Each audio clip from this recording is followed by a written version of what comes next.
эрхэм гишүүдээ.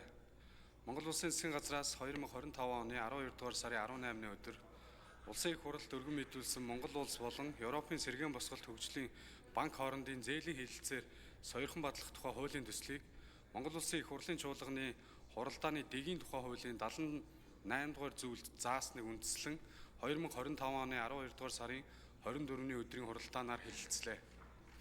Зээлийн хэлэлцээр сойрхон батлах тухай хуулийн төслийг байнгын орооны хуралдаанаар хэлэлцэх үед Монгол Улсын их хурлын гишүүн Г. Хос хоёр төслийг дэмжиж байгаагаа илэрхийлээд төслийг хэрэгжүүлэх хугацааг урагшлуулах боломжтой эсэх, зээлийн эргэн төлөлтийг төлөхөд үүсэх ханшийн зөрүүг хэрхэн тооцох, төсөвт дарамт учруулах эсэх талаар Монгол Улсын их хурлын гишүүн Эрдэнэ улд төслийг дэмжиж байгаа бөгөөд гадаадад дэмжлүүлж байгаа иргэдийн тоо буурах, эрүүл мэндийн чанар, үйлчилгээний хүртээмж хэдэн хувиар нэмэгдэх талаар судалгаа хийсэн эсэх, бүсчилсэн хөгжлийн хүрээнд цаашид бусад бүс нутагт ижил төстэй төсөл хөтөлбөрүүд хэрэгжүүлэх боломжтой эсэх, зүрх судас хорт хавдраас урьдчилан сэргийлэх, оншилгоо их лаборатори шаардлагатай талаар Улсын их хурлын гишүүн Д. Ганбат эрүүл мэндийн салбарын хувьд иргэдтэй хүрч ажиллах, хариуцлага, үр дүнд анхаарах, Улсын их хурлын гишүүн Ж. Энх хоёр төслийг дэмжиж байгаагаа илэрхийлээд зүрх судасны өвчлөл их байгаатай холбоотой гадагшаа гарах мөнгө урсгалыг багасгах шаардлагатай.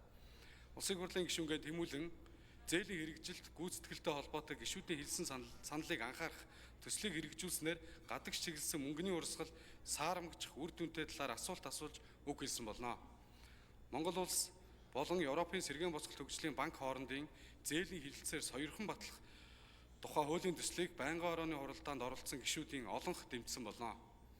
Монгол Улсын их хурлын эрхэм гишүүдээ. Монгол улс болон Европын сэргээн босголт хөгжлийн банк хоорондын зээлийн хэлэлцээр сойрхон батлах тухай хуулийн төслийг хэлэлцсэн талаарх аюулгүй байдал гадаад бодлогын байнгын орооны санал дүгнэлтийг хэлэлцсэн шийдвэрлэж өгөхийг та бүхнээс хүсье.